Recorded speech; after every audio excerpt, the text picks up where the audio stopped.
رسول اللہ صلی اللہ علیہ وآلہ وسلم نے فرمایا، مجھے دوزخ دکھلائی گئی، اگر اس کی لو اس دنیا میں آ جائے تو سب جھلس کر مر جائیں۔ جب میں نے دیکھا تو میں نے گمان کیا کیا اللہ تعالیٰ نے اس کی نجات کے لیے کوئی دعائے خیر ہو۔ اسی وقت حضرت جبرائیل علیہ السلام آئے، کہا اللہ تعالیٰ فرماتا ہے، اے محمد صلی اللہ علیہ وآلہ وسلم، آپ کا امتی اس دعا کے ساتھ جو مانگے عنایت ہوگا، ان کلمات کے ساتھ مانگی جانے والی ہر دعا قبول ہوگی۔ اے محمد صلی اللہ علیہ وسلم، اپنی آنکھیں ٹھنڈی رکھیے، وہ دعا یہ ہے، بسم اللہ الرحمن الرحیم، السلام علیکم ورحمۃ اللہ۔ محترم ناظرین، حضرت جابر بن عبداللہ رضی اللہ تعالی عنہ سے روایت ہے کہ رسول اللہ صلی اللہ علیہ وسلم کی خدمت میں ایک شخص حاضر ہوا اور عرض کی، یا رسول اللہ صلی اللہ علیہ وسلم، میرا باپ میرا مال لینا چاہتا ہے۔ حضور اقدس صلی اللہ علیہ وآلہ وسلم نے ارشاد فرمایا، انہیں ہمارے حضور میں لاؤ۔ جب حاضر ہوئے، ان سے ارشاد ہوا، تمہارا بیٹا کہتا ہے تم اس کا مال لے لینا چاہتے ہو۔ اس کے باپ نے عرض کی، یا رسول اللہ صلی اللہ علیہ وسلم، اس سے پوچھ دیکھیں کہ میں وہ مال لے کر کیا کرتا ہوں۔ میں اس کی پھوپھیوں کی مہمانی اور اس کی قرابتی میں یا میرا اور میرے بال بچوں کا خرچ کرتا ہوں۔ اتنے میں حضرت جبرائیل علیہ السلام حاضر ہوئے اور عرض کی، یا رسول اللہ صلی اللہ علیہ وسلم، اس باپ نے اپنے دل میں کوئی کلام کہا ہے، ابھی زبان تک نہیں لایا۔ حضور پر نور صلی اللہ علیہ وسلم نے فرمایا، تم نے اپنے دل میں جو کچھ سوچا ہے وہ بیان کر دو۔ ان صاحب نے عرض کی، واللہ ہمیشہ حضور اقدس صلی اللہ علیہ وآلہ وسلم کے معجزات سے ہمارے دل کی نگاہ، ہمارا یقین بڑھ جاتا ہے۔ اس باپ نے اپنے بیٹے سے کہا، میں نے تجھے غذا پہنچائی جب سے تو پیدا ہوا اور تیرا بار اٹھایا، جب سے تو ننھا تھا میری کمائی سے تو بار بار مقرر سیراب کیا جاتا، جب کوئی رات بیماری کا غم لے کر تجھ پر اترتی میں تیری ناسازی کے باعث جاگ کر صبح کرتا، میرا جی تیرے مرنے سے ڈرتا، حالانکہ اسے خوب معلوم تھا کہ موت یقینی ہے اور سب پر مسلط کی گئی ہے۔ میری آنکھیں یوں بہتی کہ گویا وہ مرض جو شب کو تجھے ہوا تھا مجھے لگا، اور جب تو پروان چڑھا اور اس حد کو پہنچا جس میں مجھے امید لگی ہوئی تھی کہ اس عمر کا ہو کر تو میرے کام آئے گا، تو نے میرا بدلہ بختی اور درست روئی سے دیا، گویا تیرا ہی مجھ پر فضل و احسان ہے۔ اے کاش جب تو نے حق کے پدری کا خیال و لحاظ نہ کیا تھا تو ایسا ہی کرتا جیسا پاس ہمسایہ کا ہمسایہ کرتا ہے، ہمسایہ کا ہی حق تو نے مجھے دیا ہوتا، اور یہ مال اصل میں تیرا نہیں میرا تھا، تو بخل نہ کرتا۔ ان اشعار کو استماع فرما کر حضور پر نور رحمت عالم صلی اللہ علیہ وآلہ وسلم نے گریہ کیا اور بیٹے کا گریبان پکڑ کر ارشاد فرمایا، جا تو اور تیرا مال سب تیرے باپ کا ہے۔ حضرت انس بن مالک رضی اللہ تعالی عنہ فرماتے ہیں کہ حضور نبی کریم صلی اللہ علیہ وآلہ وسلم کے در اقدس میں القما نامی ایک شخص تھا جو نہایت عبادت گزار خدا ترس تھا۔ ایک دن اچانک سخت بیمار ہو گیا۔ اس کی بیوی حضور اقدس صلی اللہ علیہ وآلہ وسلم کی بارگاہ اقدس میں حاضر ہوئی اور عرض کیا کہ میرا شوہر سخت بیمار ہے اور لگتا ہے کہ اس کا آخری وقت ہو، میں چاہتی ہوں کہ آپ اس کے حق میں دعا فرمائیں۔ حضور نبی اکرم صلی اللہ علیہ وآلہ وسلم نے حضرت عمار، حضرت بلال، حضرت علی اور حضرت سلمان فارسی رضی اللہ تعالی عنہم کو بھیجا کہ جاؤ دیکھو القما کا کیا حال ہے۔ جب یہ حضرات القما کے پاس پہنچے اور اس سے کہا کہ لا الہ الا اللہ کہو، مگر دیکھا کہ القما کلمہ پڑھنے سے معذور ہے کیونکہ زبان بند ہو گئی ہے اور زبان سے کچھ نہیں نکلتا۔ آخر ان لوگوں کو گمان ہو گیا کہ یہ مرنے والا ہے اور زبان کی گویائی سے قاصر ہے، تو حضرت بلال رضی اللہ تعالی عنہ کو حضور سید عالم صلی اللہ علیہ وسلم کی خدمت میں روانہ کیا تاکہ حضور نبی کریم صلی اللہ علیہ وسلم کو ان کی حالت سے آگاہ کر دیں۔ حضرت بلال رضی اللہ تعالی عنہ نے حضور پاک صلی اللہ علیہ وآلہ وسلم کی خدمت میں عرض کیا کہ حضور، ہم نے ہر چند کوشش کی کہ ان کی زبان سے کلمہ جاری ہو مگر ان کی زبان سے کچھ نہیں نکلتا۔ حضور پاک صلی اللہ علیہ وآلہ وسلم نے پوچھا علقمہ کے والدین حیات ہیں؟ عرض کی والد فوت ہو گیا ہے، والدہ بوڑھیا اور نہایت ضعیف اور موجود ہے۔ فرمایا علقمہ کی ماں کے پاس جاؤ اور کہو کہ اگر میرے پاس آنے کی طاقت ہے تو لیتے آنا، ورنہ میں خود آ جاؤں گا۔ حضرت بلال رضی اللہ تعالی عنہ نے علقمہ کے ماں کے پاس جا کر کہا، حضور پاک صلی اللہ علیہ وسلم کا سلام پہنچایا اور کہا کہ اگر چلنے کی طاقت ہو تو میرے ساتھ حضور پاک صلی اللہ علیہ وآلہ وسلم کے پاس چلیے، وگرنہ حضور پاک صلی اللہ علیہ وآلہ وسلم خود تشریف لائیں گے۔ یہ سن کر علقمہ کی ماں نے کہا، میں حضور پاک صلی اللہ علیہ وآلہ وسلم پر قربان جاؤں، میں خود حضور پاک صلی اللہ علیہ وسلم کی خدمت اقدس میں حاضر ہوں گی۔ ایک لاٹھی لی اور حضور پاک صلی اللہ علیہ وآلہ وسلم کی خدمت میں حاضر ہوئی، سلام عرض کیا۔ حضور پر نور صلی اللہ علیہ وسلم نے سلام کا جواب دیا اور فرمایا، یہ تو بتاؤ علقمہ کس قسم کا آدمی ہے، مگر جھوٹ نہ کہنا کیونکہ میرے پاس وحی آتی ہے۔ بڑھیا نے کہا، علقمہ بڑا نیک اور عبادت کرنے والا اور روزہ رکھنے والا اور سخاوت کرنے والا زمانہ میں یکتا آدمی ہے۔ آپ صلی اللہ علیہ وآلہ وسلم نے فرمایا، یہ تو سب کچھ ہے مگر تمہارے ساتھ کیا معاملہ کرتا تھا؟ کہا، حضور میں اس سے بہت ناراض ہوں اور مجھ سے بے جا سلوک کرتا تھا کہ اپنی بیوی کو مجھ پر فضیلت دیتا تھا اور مجھے اس کی تابع دار بناتا تھا، لہٰذا میں اس سے ناخوش ہوں۔ اس کے علاوہ اور کوئی بات نہیں ہے کہ اس کی اور شکایت کی جائے۔ یہ سن کر حضور پاک صلی اللہ علیہ وآلہ وسلم نے فرمایا کہ زبان بند ہونے کی وجہ ماں کی ناراضگی ہے۔ آپ صلی اللہ علیہ وسلم نے حضرت بلال رضی اللہ تعالی عنہ سے فرمایا کہ جاؤ اور بہت ساری لکڑیاں جمع کر کے لاؤ تاکہ علقمہ کو اس آگ میں ڈال دیا جائے۔ علقمہ کی ماں نے کہا، حضور میرے لڑکے کو جو میرے جگر کا ٹکڑا ہے میرے سامنے جلایا جائے گا تو مجھ سے کیوں کر برداشت اور صبر ہوگا؟ حضور پاک صلی اللہ علیہ وآلہ وسلم نے فرمایا، اے علقمہ کی ماں، اللہ پاک کا عذاب اس سے زیادہ دردناک اور تکلیف دہ ہوگا۔ اگر تجھے ناپسند ہے تو اسے معاف کر دے اور خوش ہو جا، ورنہ قسم ہے اس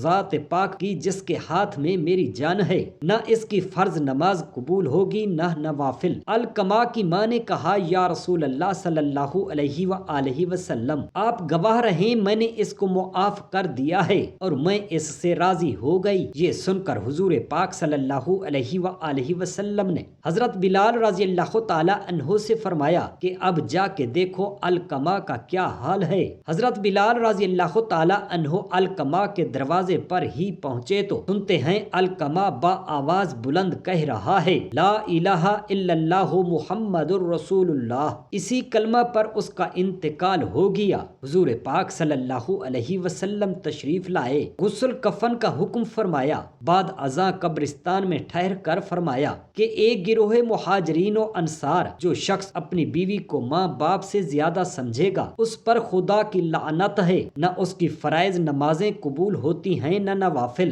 لہٰذا والدین کی خدمت اور تعظیم نہایت ہی لازم ہے، اور والدین کے خلاف قدم رکھنے والے کی بھی نماز قبول نہیں ہوتی۔ اے میرے بھائی، اس فرمان رسول سے عبرت حاصل کریں، والدین کی مخالفت توڑ اپنی آخرت نہ برباد کر، یہ جو عبادت کر رہا ہے اس کو بھی برباد نہ کر، اور اللہ تعالیٰ کی لعنت کا مستحق نہ بن۔ جو میرے بھائی والدین کے بڑھاپے ہونے پر اپنی بیوی بچوں کو لے کر والدین سے دور چلے جاتے ہیں، انہیں اپنی سوچ میں تبدیلی پیدا کرنی چاہیے، اور جو والدین پر بیوی کو فضیلت دیتے ہوئے اس کی ہر خواہش کو پورا کرتے ہیں اور والدین کو محروم رکھتے ہیں، انہیں بھی اپنا رویہ بدلنا چاہیے، کیونکہ فرمان رسول اللہ صلی اللہ علیہ وآلہ وسلم کے مطابق جنت ماؤں کے قدموں کے نیچے ہے، نہ کہ بیویوں کے قدموں کے نیچے۔ والدین کی نافرمانی بدبختی ہے۔ حضرت ابو ہریرہ رضی اللہ تعالی عنہ سے مروی ہے، انہوں نے فرمایا کہ میں اپنی والدہ کو ہمیشہ دعوت اسلام دیتا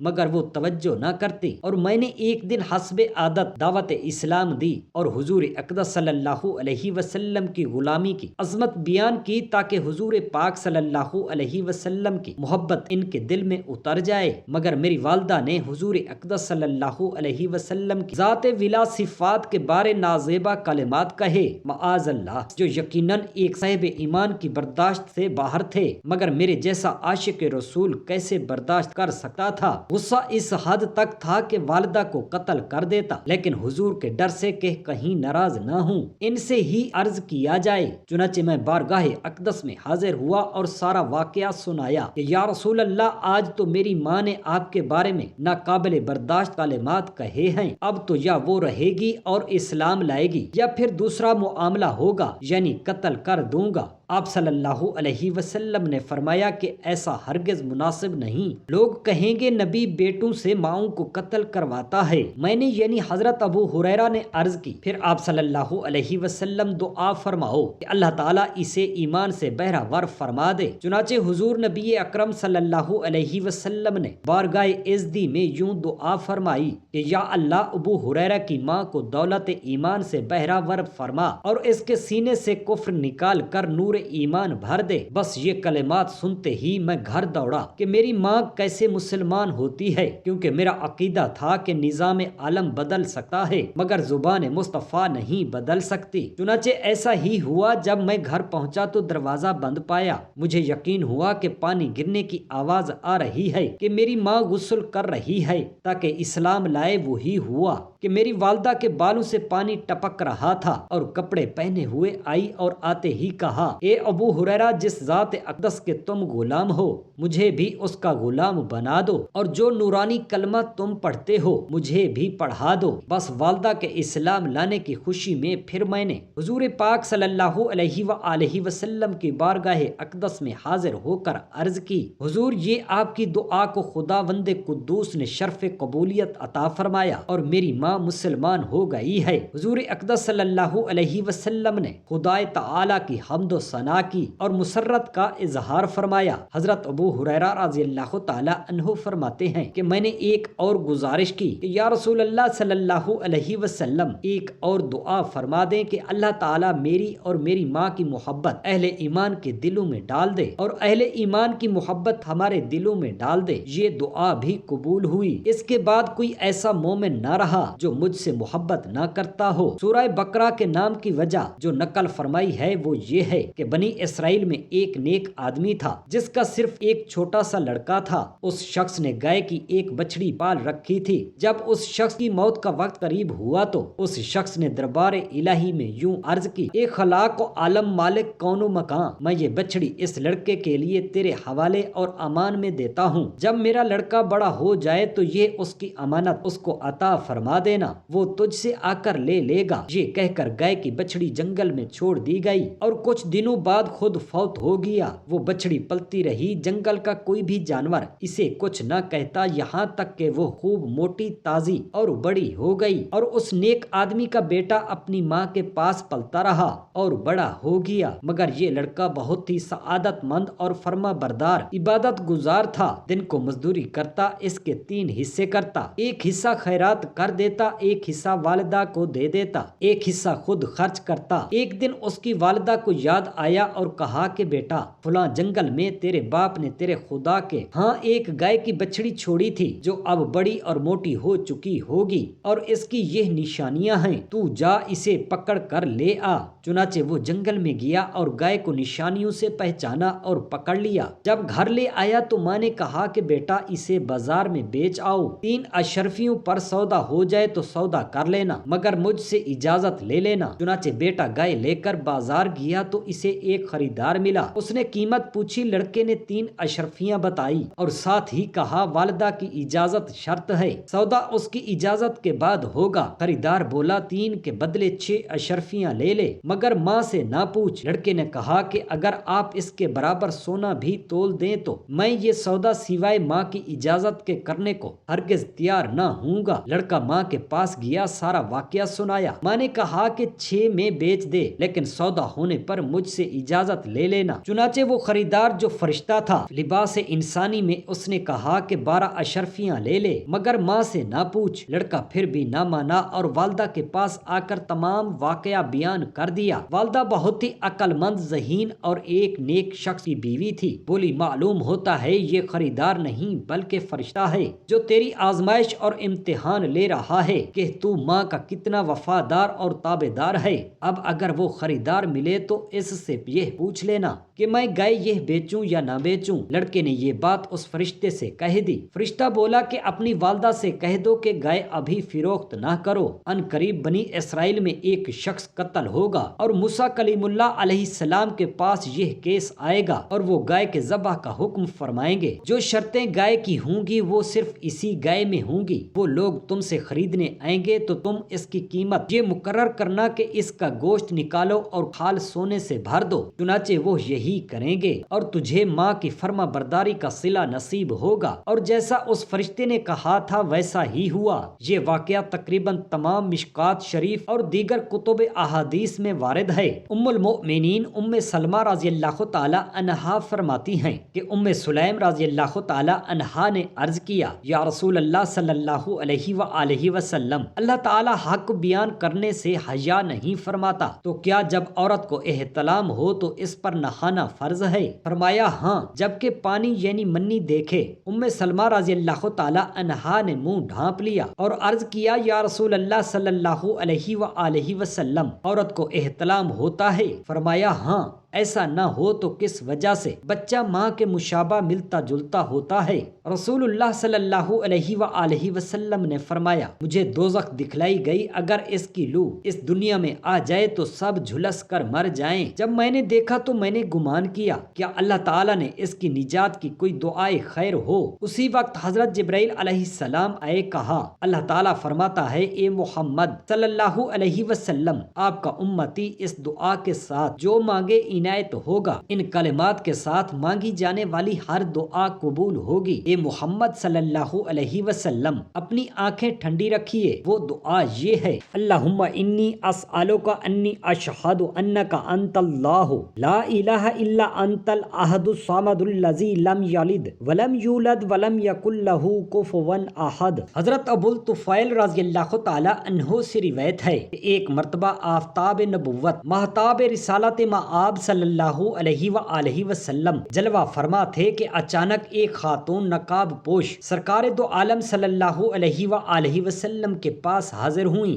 حضور اقدس صلی اللہ علیہ وآلہ وسلم اچانک کھڑے ہو گئے اور اس کے لیے چادر بچھائی۔ صحابہ کرام رضوان اللہ علیہم اجمعین محو حیرت تھے کہ جس ذات ولا صفات کے لیے فرشتے اور صحابہ کرام نے آنکھیں فرش راہ کرتے ہیں، وہ اس مائی کے لیے چادر بچھا رہے ہیں جب تک وہ مائی تشریف فرما رہی۔ حضور نبی کریم صلی اللہ علیہ وآلہ وسلم ہما تنا گوش ہو کر اس کی گفتگو سنتے رہے۔ جب وہ خود اپنی مرضی سے اٹھ کر جانے لگی تو حضور اقدس صلی اللہ علیہ وسلم نے اس کو الوداع فرمایا اور صحابہ کرام سے پوچھا، کیا تم جانتے ہو کہ یہ مائی کون تھی؟ صحابہ کرام رضوان اللہ علیہم اجمعین نے عرض کی، اللہ اور اس کے رسول سب سے زیادہ جانتے ہیں۔ آپ صلی اللہ علیہ وآلہ وسلم نے فرمایا، یہ میری ماں حلیمہ مجھے ملنے آئی تھی۔ سرکار دو عالم صلی اللہ علیہ وآلہ وسلم کے اس اپنے عمل سے اپنی امت کو یہ درس دیا گیا کہ بیٹا جس مرتبہ و مقام پر پہنچ جائے بیٹا بیٹا ہی ہوتا ہے۔ حضور لا مکان کے مکین خاتم النبیین تھے، مگر سگی والدہ نہیں۔ رضائی والدہ سے یہ حسن سلوک ہے تو سگی والدہ کے لیے دل میں کتنی قدر و منزلت ہوگی۔ اللہ تعالی ہم تمام مسلمان بہن بھائیوں کو اپنے والدین کی تہ دل سے خدمت گزاری کرنے والا بنائے، آمین یا رب العالمین۔ جزاک اللہ خیرا کثیرا۔